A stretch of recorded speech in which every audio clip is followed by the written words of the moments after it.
नमस्कार, मैं हूं नीरज कुमार और आप देख रहे हैं मोबाइल न्यूज 24। वक्त हो गया है दिन भर के बड़ी खबरों की।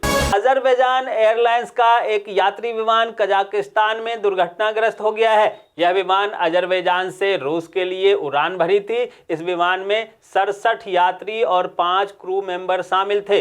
जहां कजाकिस्तान के अधिकारियों ने कहा है कि 12 लोगों को ही बचाया जा सका है।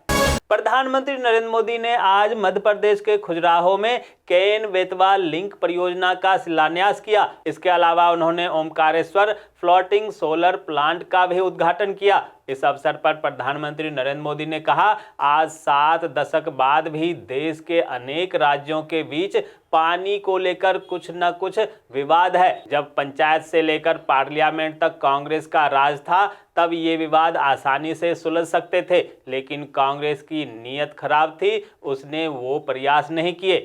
प्रधानमंत्री नरेंद्र मोदी ने पूर्व प्रधानमंत्री अटल बिहारी वाजपेयी जी की 100वीं जयंती के मौके पर आज एक लेख लिखा है। इसमें पीएम मोदी ने राष्ट्रपुरुष की महानता को बयान करते हुए उनकी कड़ी मेहनत और परिश्रम का जिक्र किया, उनके साथ अपने रिश्ते के बारे में बताया और प्रधानमंत्री ने कहा, आज पूरा देश अपने भारत रत्न अटल को उस आदर्श विभूति के रूप में याद कर रहा है।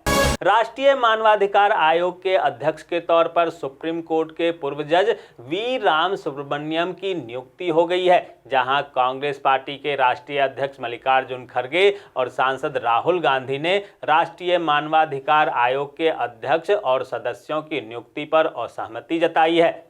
भारत सहित पूरे दुनिया में आज क्रिसमस की धूम है, जहां सभी गिरजाघरों में क्रिसमस की सजावट देखते ही बन रही है। जहां देश के अलग अलग शहरों से क्रिसमस के मौके पर चर्च में ईसाई समाज के लोग प्रार्थना करने के लिए पहुंच रहे हैं। केंद्रीय गृह और सहकारिता मंत्री अमित शाह ने राष्ट्रीय अपराध रिकॉर्ड्स ब्यूरो के साथ 3 नए आपराधिक कानूनों के लागू किए जाने की समीक्षा के दौरान कहा कि अज्ञात शवों की पहचान के लिए बायोमेट्रिक के इस्तेमाल पर जोर दिया जाना चाहिए। एक सरकारी सर्वे में कहा गया है कि असंगठित क्षेत्र के उद्यमों में सितंबर 2024 को समाप्त वर्ष के दौरान रोजगार में 10.1% की बढ़ोतरी हुई है, जो 12 करोड़ से अधिक हो गए हैं, जबकि प्रतिष्ठानों की संख्या 12.28% बढ़कर 7.34 करोड़ हो गई है। धर्मगुरु रामभद्राचार्य ने बांग्लादेश में हिंदुओं के खिलाफ चल रही हिंसा और मंदिरों को नष्ट करने के जवाब में भारत सरकार से कड़ी कार्रवाई करने का आह्वान किया है। उन्होंने मौजूदा बांग्लादेश सरकार पर निशाना साधते हुए उसे हिंदू विरोधी बताया और कहा कि केवल बातचीत से स्थिति समाधान नहीं होगा।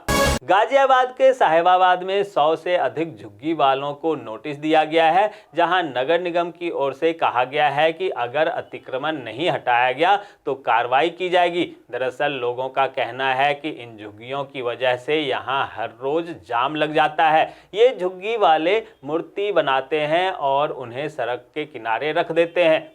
केंद्रीय मंत्री गिरिराज सिंह ने बिहार के सीएम नीतीश कुमार और उड़ीसा के पूर्व सीएम नवीन पटनायक को भारत रत्न से सम्मानित किए जाने की मांग की है। गिरिराज सिंह ने दोनों नेताओं की सराहना करते हुए कहा कि नीतीश कुमार ने बिहार की स्थिति को सुधारने में महत्वपूर्ण भूमिका निभाई है, जबकि नवीन पटनायक ने उड़ीसा की कई सालों तक सेवा की और दोनों नेता इस सर्वोच्च सम्मान के हकदार हैं।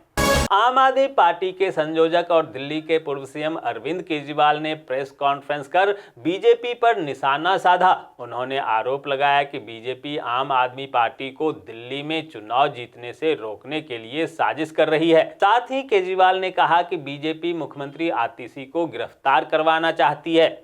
पंजाब और हरियाणा हाईकोर्ट ने खाद्यान्न परिवहन घोटाले से संबंधित भ्रष्टाचार के मामले में पूर्व मंत्री भारत भूषण आसू और अन्य के खिलाफ दर्ज एफआईआर को खारिज कर दिया है, जहां पंजाब हरियाणा हाईकोर्ट ने कहा कि सतर्कता ब्यूरो द्वारा आपराधिक कार्रवाई सिर्फ उन्हें परेशान करने के लिए शुरू की गई थी।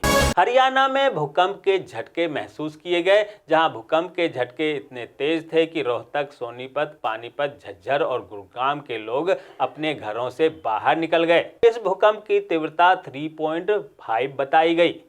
उत्तराखंड के अल्मोड़ा से हल्द्वानी आ रही रोडवेज बस आमडाली के पास 1500 फीट खाई में गिर गई। हादसे में 4 लोगों की मौत हो गई है, वहीं कई अन्य लोग घायल हो गए, जिसे बचाने के लिए राहत बचाव कार्य शुरू हो गया है।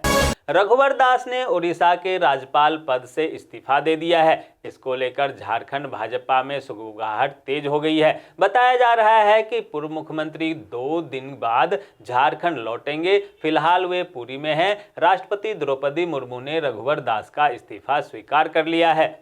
शिमला विंटर कार्निवाल 2024 की शुरुआत हो चुकी है, जहां मुख्यमंत्री सुखविंदर सिंह सुक्खू ने इसका उद्घाटन किया। इस 10 दिवसीय कार्निवाल में संगीत, नृत्य, भोजन, खरीदारी और मनोरंजन के ढेर सारे कार्यक्रम होंगे।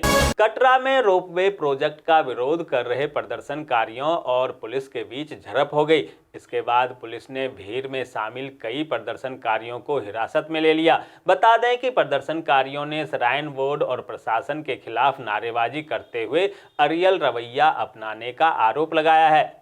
केंद्रीय मंत्री और भाजपा पश्चिम बंगाल के अध्यक्ष सुकांत मजूमदार ने पश्चिम बंगाल में अंसार अल इस्लाम बांग्लादेश के कार्यकर्ताओं की गिरफ्तारी की खबरों पर चिंता जताई और आरोप लगाया कि ममता बनर्जी सरकार ने राज्य को पड़ोसी देश के जिहादी तत्वों के लिए सुरक्षित पनाहगार बना दिया है।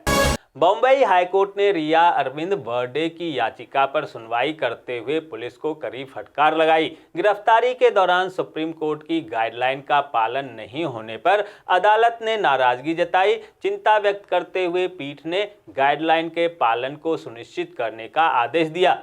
राजस्थान के श्रीगंगानगर स्थित भारत पाकिस्तान सीमा पर बीएसएफ के जवानों ने एक पाकिस्तानी घुसपैठिए को मार गिराया। वहीं घुसपैठिए के पास से पाकिस्तानी मुद्रा, तंबाकू और बीड़ी की बंडल बरामद की गई है।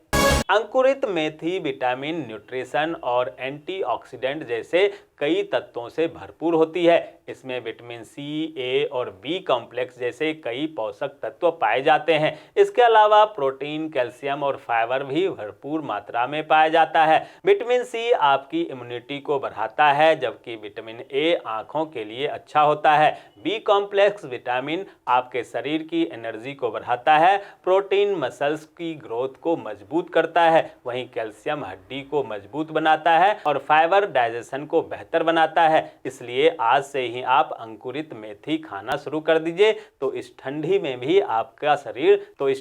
भी आपके शरीर में तरोताजगी महसूस होगी। सुप्रीम कोर्ट ऑफ इंडिया की ओर से पर्सनल असिस्टेंट समेत अन्य पदों पर भर्ती निकाली गई है, जिसके आवेदन की आज आखिरी तारीख है। इसलिए अभ्यर्थी को सलाह दी जाती है कि वो आधिकारिक वेबसाइट पर जल्दी से जल्दी जाकर अप्लाई कर सकते हैं।